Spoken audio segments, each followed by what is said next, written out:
Bonjour et bienvenue sur jaicompris.com. Alors dans cette vidéo, je vous propose un exercice qui permet de bien s'entraîner sur les diagonalisations de matrices, les polynômes annulateurs, le déterminant, etc.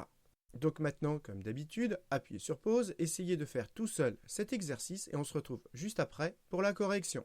Donc allons-y, corrigeons cet exercice. On nous demande est-ce que A est diagonalisable dans Mn de R. Eh bien, regardez ici, on est en train de nous donner un polynôme annulateur. Si on regroupe tout à gauche, ça fait donc A puissance 3 plus 4A moins, je regroupe tout à gauche, moins 5I égale la matrice nulle. Et donc, ça veut dire que le polynôme x au cube plus 4x moins 5, c'est un polynôme annulateur de A parce que quand on remplace A dans ce polynôme, eh bien, ça donne la matrice nulle. Et vous devez savoir que quand on a un polynôme annulateur de A, les valeurs propres de A, elles font partie des racines du polynôme annulateur. Donc maintenant, on va chercher les racines de ce polynôme. Comme ça, on saura quelles sont les valeurs propres possibles pour A. Et pour trouver les racines de ce polynôme, on va essayer de le factoriser. Pour cela, on regarde si déjà, comme c'est un polynôme de degré 3, s'il n'y a pas une racine évidente. Ben regardez, si vous remplacez x par 1, ici ça va me faire 1, ici ça va me faire 4, 1 plus 4, ça fait 5, moins 5, ça fait 0. Donc ici, 1 est racine évidente, donc ce polynôme, il peut se factoriser par x moins 1. Et maintenant, derrière, comme ici, on a un polynôme de degré 3, ici un polynôme de degré 1, donc là, on a un polynôme de degré 2. Donc le coefficient en x carré, c'est forcément 1, parce que quand on va développer, ça va faire x au cube. Et la constante ici, ça doit donner moins 5. Donc ici, comme on a moins 1, on met 5, parce que moins 1 fois 5, eh bien ça fait moins 5. Et donc finalement, il y a juste le coefficient en x à trouver. Alors, pour trouver la valeur de petit a, on peut regarder quand on développe combien ça va nous faire de x au carré. Alors, pour avoir des x au carré, soit on fait moins 1 fois x au carré, soit on fait x fois ax. Donc ça fait combien de x au carré? Ça me fait moins x au carré et ça me fait plus ax au carré. Et de l'autre côté, j'ai combien de x au carré? J'en ai 0. Et donc, comme on doit avoir le même coefficient en x carré des deux côtés, à gauche, c'est 0, le coefficient en x carré, et à droite, c'est moins 1 plus a. Et donc, ça veut dire que moins 1 plus a, ça fait 0. Autrement dit, a vaut 1 avec 1, ça fait bien moins 1 plus 1, ça fait bien 0. Donc ici, le coefficient en x, c'est 1, autrement dit, c'est 1x, c'est-à-dire x. Donc, les valeurs propres possibles pour A, eh bien, elles sont parmi les racines de ce polynôme. Alors, qu'est-ce qu'on a comme racine? Eh bien, déjà, on a 1, et ensuite, comme ici, on a un polynôme du second degré, on va calculer son discriminant. Et si vous calculez son discriminant delta, ça fait b carré, donc ça fait 1 moins 4 fois a1 fois 5, il va être négatif. Et donc, ça veut dire que ce polynôme du second degré, il n'a pas de racine réelle. Donc, ce polynôme, il n'a qu'une seule racine réelle qui est 1. Et donc, les valeurs propres de A, eh bien, elles font partie des racines. Donc, la seule possibilité pour A, comme valeur propre, c'est d'avoir 1. Mais on nous dit dans l'énoncé que 1 n'est pas valeur propre de A. Donc, ça veut dire que A n'a aucune valeur propre réelle. Et donc, si A n'a pas de valeur propre réelle, eh bien, ça veut dire que A n'est pas diagonalisable dans Mn de R. Et maintenant, il n'y a plus qu'à le rédiger. Donc voilà, je vous ai rédigé ici tout ce qu'on a dit au brouillon et donc on peut passer à la question suivante. Maintenant, on nous demande d'expliquer pourquoi A est inversible. Eh bien, vous devez savoir que si 0 est valeur propre, ça veut dire que A n'est pas inversible et que si 0 n'est pas valeur propre, eh bien ça veut dire que A est inversible. Et ici, quelles sont les valeurs propres? Eh bien, on vient d'expliquer qu'il n'y a pas de valeur propre. Donc ça veut dire que 0 n'est pas valeur propre et donc ça veut dire que A est inversible. Donc voilà, c'est ce que j'ai rédigé ici. Et maintenant, on nous demande de donner l'inverse de A. Et quand on a un polynôme annulateur comme ici, la technique, eh bien, c'est d'isoler I à droite et de mettre A en facteur à gauche. Donc, je repars de mon égalité que j'ai recopiée ici. Je vais isoler I à droite. Donc, tout le reste, je le regroupe à gauche. Donc, ça fait A au cube plus 4A égale 5IN. Maintenant, je mets A en facteur à gauche, et donc ça me fait A carré plus 4 identité égale 5 IN. Et maintenant, il n'y a plus qu'à isoler IN, et donc on va diviser par 5, et le 5, on va le mettre dans la parenthèse. Donc ça fait 1 cinquième de A carré plus 4in. Le tout égale, donc comme j'ai divisé par 5, il reste in à droite. Et comme A que multiplie cette matrice, ça donne l'identité, ça veut dire que cette matrice, c'est l'inverse de A. Ici, vous avez A-1. Donc voilà, je vous ai remis ici ce qu'on avait fait au brouillon, et donc on peut passer à la question suivante. Donc maintenant, on nous demande de trouver un polynôme annulateur de A de degré 2. Alors nous, on connaît déjà un polynôme annulateur de A, c'est lui, mais le problème, c'est qu'il est de degré 3. Mais ce polynôme, il se factorise comme ceci. Donc ça, c'est un polynôme annulateur de A. Ça veut dire que si on remplace A là-dedans, ça fait la matrice nulle. Je l'écris, A moins IN, que multiplie A carré plus A plus 5I. Et bien ça fait la matrice nulle. Et un peu comme avec la règle du produit nul, si ce produit est égal à 0, est-ce que ça entraînerait pas que ça, A carré plus A plus 5in, est-ce que ça n'entraînerait pas que c'est égal à la matrice nulle et du coup ça nous ferait un polynôme annulateur de A de degré 2. Mais avec les matrices, on n'a pas la règle du produit nul. Autrement dit, quand on a A fois B égale la matrice nulle, ça n'implique pas que A égale la matrice nulle ou B égale la matrice nulle. Par contre, si A est inversible, eh bien on peut multiplier des deux côtés par A-1. Et si je multiplie par A-1 à gauche, qu'est-ce qu'il me reste? Il me reste B. Et à droite, 0 fois A-1, ça fait 0. Et donc si on veut se débarrasser de A, eh bien déjà on va essayer de montrer que A, elle est inversible. Donc ici, il faut montrer que A moins IN est inversible. Et du coup, on pourra s'en débarrasser. Et là, pour bien comprendre, toujours pareil, il faut revenir à la base de ce que c'est qu'une valeur propre. Dire que lambda est valeur propre de A, ça veut dire qu'il existe un vecteur x non nul, j'insiste bien non nul, tel que AX égale lambda x. Et là, si on ramène tout à gauche, ça fait A moins lambda identité fois x, je ramène tout à gauche, est égal au vecteur nul. Autrement dit, il y a un vecteur x non nul tel que ceci donne 0. Ça veut dire que cette application, son noyau, ker de A moins lambda identité, eh bien, il n'est pas réduit au vecteur nul, puisque dans le noyau, eh bien, il y a déjà x qui est non nul. Et comme dans le noyau, il n'y a pas que le vecteur nul, il y a x, il y a autre chose que le vecteur nul, ça veut dire que l'application qui correspond à A moins lambda identité, elle n'est pas injective, et comme c'est un endomorphisme en dimension finie, pas injectif, ça équivaut à pas bijectif. Et donc ça, il faut bien l'avoir en tête. Si lambda est valeur propre, ça veut dire que A moins lambda identité n'est pas bijectif. Et inversement, si lambda n'est pas valeur propre, eh bien ça veut dire que A moins lambda identité est bijectif. Et comme ici 1 n'est pas valeur propre, eh bien ça veut dire que A moins une fois l'identité est bijectif. Et donc, comme ça, c'est bijectif, eh bien, on va pouvoir s'en débarrasser en multipliant par son inverse. Et donc, si on multiplie par son inverse, ça va donner l'identité. Il va rester que ça à gauche et à droite. Si on multiplie ça par la matrice nulle, eh bien, ça fait la matrice nulle. Et donc, on tombe sur cette égalité. Et donc, on a trouvé un polynôme annulateur de A de degré 2. Et maintenant, il n'y a plus qu'à le rédiger. Donc voilà, j'ai remis au propre ce qu'on a expliqué au brouillon et j'insiste, ce qui est très important d'avoir en tête, c'est que si 1 n'est pas valeur propre, alors A moins identité est inversible et du coup en multipliant par l'inverse, on se débarrasse de A moins identité.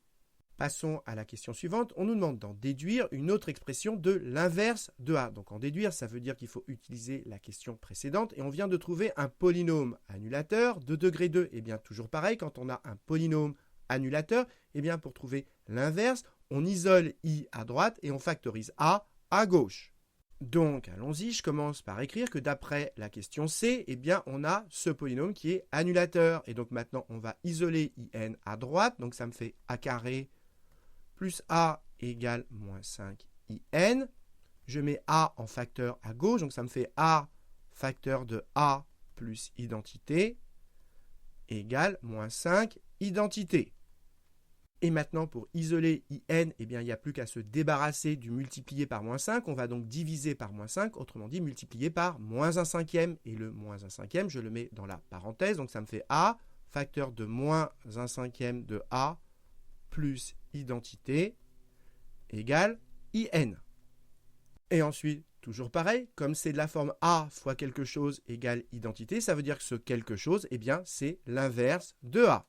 Voilà, c'est ce que j'ai écrit ici, et l'intérêt, c'est que tout à l'heure, A-1, on l'avait en fonction de A carré et IN, et là, on a réussi à avoir A-1 non pas en fonction de A carré et IN, mais en fonction de A et IN, ce qui est plus simple.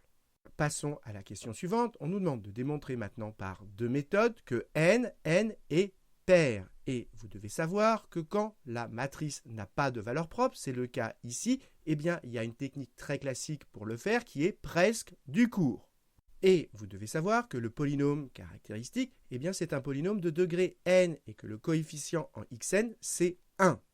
Et donc, si n était impair, par exemple 3, le polynôme caractéristique, il serait de la forme x puissance 3 plus quelque chose de degré 2. Et donc, si on fait la limite de ce polynôme, quand x tend vers moins l'infini, comme ici on a du x puissance 3, ça tend vers moins l'infini. Et vous l'avez compris, si on fait la limite cette fois-ci en plus l'infini, eh bien on va trouver plus l'infini comme le degré est impair. Et comme le polynôme caractéristique, un polynôme c'est continu, eh bien comme ça va de moins l'infini à plus l'infini, eh bien c'est quelque chose de cette forme-là, eh bien quelque part le polynôme va s'annuler parce que la fonction est continue, c'est le TVI. Et donc, si le polynôme s'annule quelque part, eh bien, ça veut dire qu'il a une racine et donc au moins une valeur propre. Or, nous, on sait qu'il n'y a aucune valeur propre et donc cette situation ne peut pas se produire. Et donc, ça veut dire que n ne peut pas être impair et donc n est pair et maintenant, il n'y a plus qu'à le rédiger. Voilà, je vous ai mis au propre ce qu'on vient d'expliquer au brouillon et maintenant, on peut passer à la deuxième méthode. Passons à la deuxième méthode, et ce qui est très important, c'est qu'on a un polynôme annulateur de A. On sait que le polynôme x carré plus x plus 5, il est annulateur de A. Et l'intérêt d'avoir un polynôme annulateur, c'est que si ce polynôme est scindé simple, eh bien ça veut dire que A est diagonalisable. Et justement, ici, c'est un polynôme du second degré. Alors si on calcule son discriminant, eh bien, il est négatif et donc on ne peut pas le casser en deux polynômes dans R, mais dans C, on va pouvoir le casser en deux et donc il va être scindé simple. Et du coup, la matrice A qui n'était pas diagonalisable dans R, elle va être diagonalisable dans C. Donc, le but, ça va être de factoriser ce polynôme pour obtenir un polynôme annulateur qui soit scindé simple et justifier que cette matrice A, elle est diagonalisable dans C. Donc, on calcule le discriminant, je vous passe les calculs. On tombe sur moins 19 qui est négatif. Et donc ici, ce polynôme, il a deux racines complexes qui sont conjuguées. Moins 1 moins i racine de 19 sur 2 et moins 1 plus i racine de 19 sur 2. Et donc, notez bien que les deux racines, elles sont conjuguées. Ici, on a moins i, ici, on a plus i. Et donc, j'insiste parce que ça va être important pour la suite. Lambda 2, je peux l'écrire lambda 1 bar, c'est la conjuguée de la première racine. Et donc, ce polynôme qui est annulateur de A, on peut le casser en deux et l'écrire x moins la première racine, lambda 1, facteur de x moins la deuxième racine, lambda 2. Et donc, comme on a réussi à écrire ce polynôme comme produit de deux polynômes du premier degré, ça veut dire qu'il est scindé. Et comme lambda 1 et lambda 2 sont différents, lambda 1 et lambda 2, ce ne sont pas les mêmes valeurs, eh bien ça veut dire qu'il est scindé simple. Les racines, à chaque fois, sont simples. Et donc, ça veut dire que comme notre polynôme annulateur, dans C, il est scindé simple, ça veut dire que notre matrice A, dans C, elle est diagonalisable. Et comme les valeurs propres, elles sont parmi les racines du polynôme annulateur, et que le polynôme annulateur, il a quoi comme racine? Lambda 1 et lambda 2, ça veut dire que les valeurs propres, elles sont parmi lambda 1 et lambda 2, ce qui s'écrit que le spectre de A dans C, eh bien, il est inclus dans lambda 1, lambda 2. Donc la matrice A, comme elle est diagonalisable, ça veut dire qu'elle est semblable à une matrice, et donc sur la diagonale, on a les valeurs propres, et comme les valeurs propres, ça peut être que lambda 1 ou lambda 2, ça veut dire qu'on a un certain nombre de fois lambda 1, éventuellement 0 fois, et un certain nombre de fois lambda 2, éventuellement 0 fois lambda 2. Et maintenant, la question, ça va être combien de fois on a lambda 1 et combien de fois on a lambda 2. Et donc, le polynôme caractéristique de A, comment il va s'écrire? Eh bien, x moins lambda 1, un certain nombre de fois que je vais appeler alpha, que multiplie x moins lambda 2, un certain nombre de fois que je vais appeler bêta. Donc ici, on a le nombre de fois qu'on a lambda 1 que j'ai appelé alpha, et ici, on a le nombre de fois qu'on a lambda 2 que j'ai appelé bêta. Et comme la matrice, elle est d'ordre n, ça veut dire qu'ici, il y a n valeurs, autrement dit, alpha plus bêta est égal à n. Et on n'oublie pas que A, à la base, c'est une matrice avec des coefficients qui sont réels. Donc le polynôme caractéristique, eh bien, il est lui aussi à coefficient réel.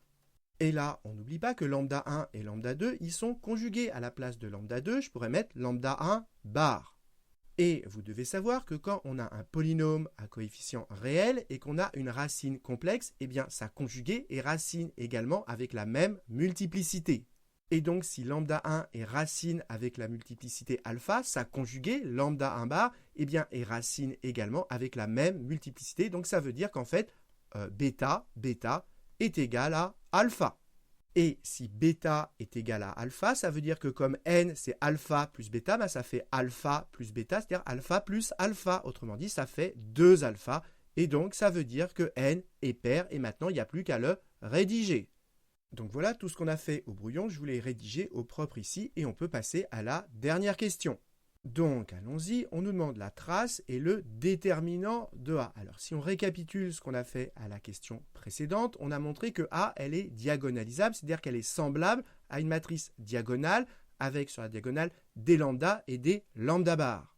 Et on vient d'expliquer que lambda et lambda bar avaient la même multiplicité. Et donc, il y a autant de lambda et de lambda bar sur la diagonale. Et comme au total, il y a n valeurs, eh bien ici, vous en avez n sur 2 des lambda et n sur 2 des lambda bar. Et donc, la trace de A, vous savez que quand deux matrices sont semblables, elles ont la même trace. Au passage, pour semblable, j'ai utilisé ce symbole. Et donc, la trace de A, comme ces deux matrices sont semblables, eh bien la trace de A, c'est égal à la trace de cette matrice, c'est-à-dire à la somme des termes sur la diagonale. Et ici, des lambda, on en a n sur 2, on l'a expliqué. Donc, ça fait lambda que multiplie n sur 2, plus les lambda bar, on en a combien? N sur 2 également. Et donc, ça fait, si on met n sur 2 en facteur, n sur 2 facteur de lambda plus lambda bar. Et si on calcule lambda plus lambda bar, comme ces deux nombres complexes sont conjugués, les parties imaginaires s'éliminent, et donc il reste moins 1,5 fois 2, autrement dit, ça fait moins 1, et donc au final, ça fait moins n sur 2. Voilà à quoi est égale la trace de A. Et maintenant, pour le déterminant, toujours pareil, comme ces deux matrices sont semblables, elles ont le même déterminant. Donc le déterminant de A, c'est le déterminant de cette matrice diagonale. Donc c'est le produit des termes qui sont sur la diagonale. Donc si on fait le produit des lambda, comme il y en a n sur 2, donc si on les multiplie, ça fait lambda puissance n sur 2, que multiplie lambda bar puissance n sur 2 également. Et comme lambda et lambda bar sont tous les deux à la puissance n sur 2, on peut arranger, ça fait lambda bar, le tout à la puissance n sur 2. Et lambda bar, je le fais ici au brouillon, lambda bar, quand on les multiplie, ça fait module de lambda au carré, et donc à la puissance n sur 2, quand on prend la puissance d'une puissance, ça se multiplie, et donc ça fait le module de lambda à la puissance n. Et maintenant, il n'y a plus qu'à calculer le module de lambda, donc ça fait la racine carrée de la partie réelle au carré, moins 1,5 au carré, c'est-à-dire 1 quart, plus la partie imaginaire au carré, racine de 19 sur 2 au carré, ça fait 19 quarts, plus 19 quarts, ça fait donc 20 quarts, ça fait donc 5, et donc ça fait racine de 5. Donc ici, le module de lambda, c'est racine de 5, et donc ici, ça nous fait racine de 5 à la puissance n. Voilà combien vaut le déterminant de A. Donc voilà tout ce qu'on a fait au brouillon. Je vous l'ai remis au propre ici, ce qui termine cet exercice. Donc voilà, j'espère que vous avez bien compris. C'est un exercice très classique et comme d'habitude, si vous avez apprécié cette vidéo, n'hésitez pas à la partager et à la liker.